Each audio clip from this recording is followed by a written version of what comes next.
Welcome, dear viewer, to Baraton TV, here and hereafter. We have Professor Mutinga with us. And Professor Mutinga, we have looked at his life, we have looked at his scientific work, we have looked at the work he has done for the local church and the church at a higher level. And I know even at a much higher level, he worked for the division as a secretary, a field secretary of East Central Africa Division. But I also recognize, I remember you have worked for government. Yes. Apart from what we have mentioned, Ministry of Health, University of Nairobi, we have Kenya Water Services. What did you do there?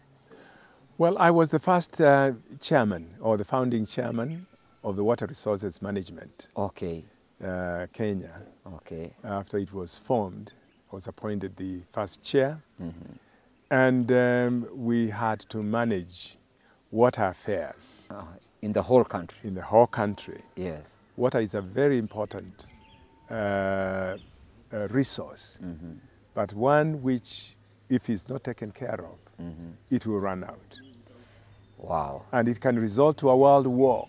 That is true. That's true. Because it is so key to existence. We can't live without water. We have seen fights, even communities that are grazing and they fight over water points. Yes. And you also worked with the Commission of Higher Education. Nowadays they call it Commission of University Education. Yes. For how long did you work with them? I served for about 27 years. Commission of Higher Education, 27 years? Yes. Wow. That's right. Wow. That's right. By God's grace. And now that brings us to your work at the university. You joined University of Eastern Africa, Baraton, as a Vice Chancellor in 1995 to 2003. And when you came in, it is common knowledge understood here, there were no salaries. Finances were down. The structures around the university were few. But when you were living in 2003, we had several buildings. I can remember a few. Humanities building came up. Science building came up. The church came up. The hospital, Jeremic, came up. The new men's dome came up. The ladies' dome, top floor, came up. And the water dam came up, probably borrowing from your, your time at the water resources. And I know even this facility, community center, the funding process began during your time. Prof, just tell us a few things on leadership. First of all, if you come in as a leader and there are huge financial problems, where do you begin? How did you begin?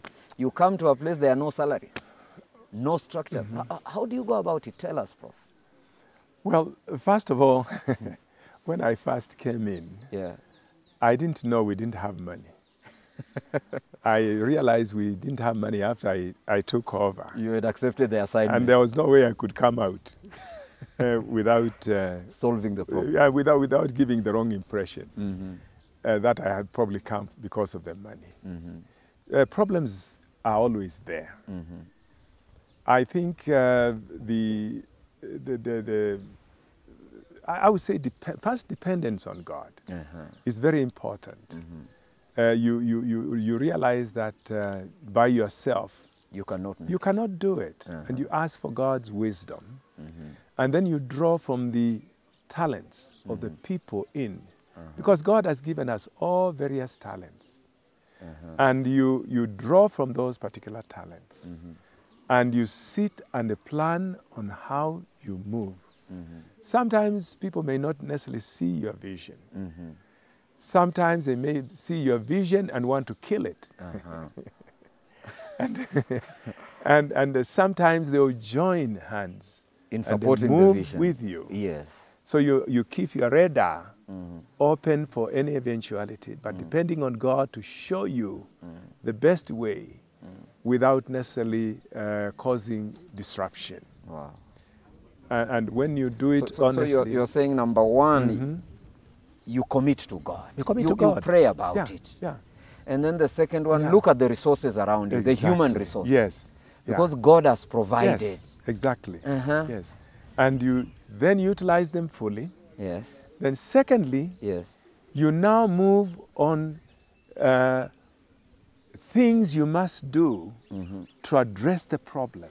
Yes. Without fear. There are things you must do. You must do. Without fear, because the things are fearful. Exactly. So you must deal with them. With that, we deal with them. Do you remember some of the things you had to do? Yes, no, I remember them. Yes. First, take for instance, when I came to Baraton, there is no money. There are policies that you must give. For instance, you must give medical assistance. Yes. Anybody who brings a bill for medical claim, you pay, because it's an allowance. It's their right. It's their right. Yes. If you take it, there is a problem. Yes. There are some ways people have been doing things which are glaringly wrong. Yes. But if you interfere with it, it will cause reaction. Yes. But it must be done. Yes, there are things, there is wastage of resources which you think that if you don't stop them, yes, you are not going anywhere. But they are custom. And therefore you have to deal with them. So but you tell people what you are doing and why you are doing. I remember, first of all, saying, okay, there was a policy that if you have malaria, you get full compensation. 100%. Then I see these big bills coming, and so malaria. Yes. And you know Nandi yes. is actually almost malaria-free. Yes. So where is this malaria coming from? And I was a malariologist. Yes, you are an expert in the area. So I just simply told the technician, before you pronounce malaria, let me see the parasite. Yes. And this was, So I went, for instance, I want to know, do I have malaria myself? Yes, I presented myself. And I was having a little cold. Yes. And I say, well, we're treating you for malaria. I say, no, you're not treating for malaria. Yes. Show me the parasite first. Yes. And there were no parasites. So I say, I'm not taking drugs. So it had become a standard practice for any small illness, malaria. Even when you had food. Yes. It's malaria. And so the people are claiming compensation allowance for malaria, which is not there. Which is not there. And so that had to be controlled. So I call people. Yes. And we look at the situation. And we say, there will be no malaria unless it is shown as a parasite. Yes. And we employed a person qualified to demonstrate that. Bill came way down. Because now an expert who could tell the malaria was here. Yes. And the malaria was not there, or whatever was there was so little. Exactly. So the bills came down. That is true. And so what you are saying, Prof, is that what had to be done had to be done. Had to be done. And I'm sure there are people who resisted that. Absolutely. I mean, he's interfering with our sickness. I mean, that's right. He doesn't want us to get well. Exactly. Exactly. Wow. But I formed forums of talk and discussions. I said, we are at this together. We have a cake, and we can't have it and eat it too. Yes. We have to see how we can preserve it so that all of us can get a piece and be satisfied. So dialogue is very important. Yes. Then the next thing is attracting students to come. Yes. You attract students by having good teachers. So you started the business of attracting teachers. And your secret was to get the right teachers. The right teachers, yes. But you must pay them. And I had to struggle with the church to allow me to pay them well. If and when, I put that one, if and when we get funds, you must pay them. We will pay them without any hindrance in policies. And so what did you do to pay them well, considering there is a church salary structure? Right. We left the church salary structure. And we got that, we made the other one a professional allowance. Which is not in the church structure. Which is not the church structure. And these were supposed to keep the experts you needed. In there. Who would attract the students. Exactly. Human resource was key. Exactly. And I had to convince now my administration and the council especially. And when the council bought it, people were happy. And so teachers started coming in. Coming in. Yes. And then the other thing was commitment. Commitment. To teaching. Okay. Because the product has to speak for itself. In the And market. the judge of that product is the market. Is the market. And when they go out there and they perform, then it became very good. So how did you ensure that the teaching is going on well?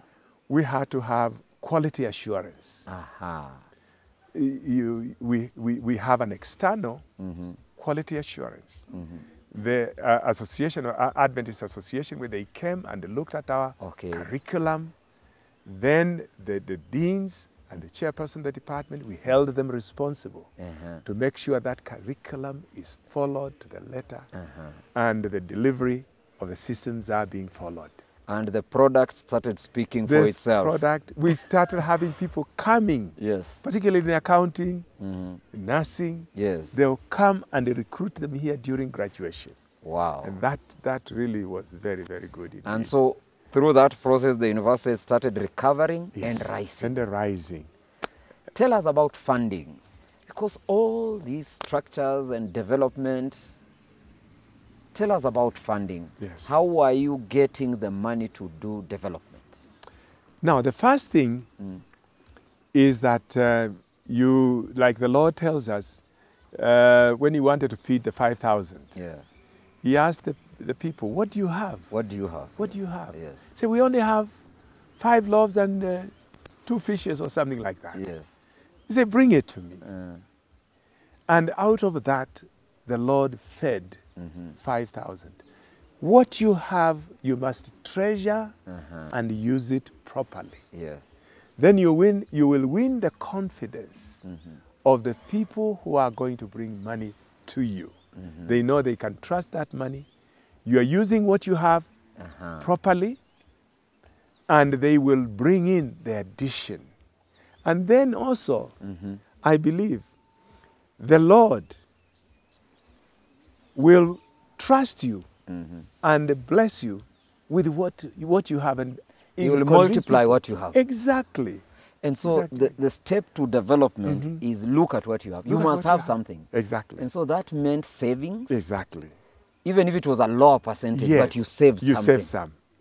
And then now use it well. Exactly. And now you can go to other people when you have something. Exactly. You say, I have 1 slice, but I need 2 slices. Exactly. And you are helpable. That's right. Now, more importantly, what you have, you must apportion it proportionally to the importance of what you are trying to do. Wow. Every time you have money, it's just like our own money. Yes. Part of it must be for feeding the cow, which is producing milk. Yes. Thank you so much, Prof. We will continue with this interview again on leadership in the universities. Thank you. Baraton TV, here and hereafter, we will be back.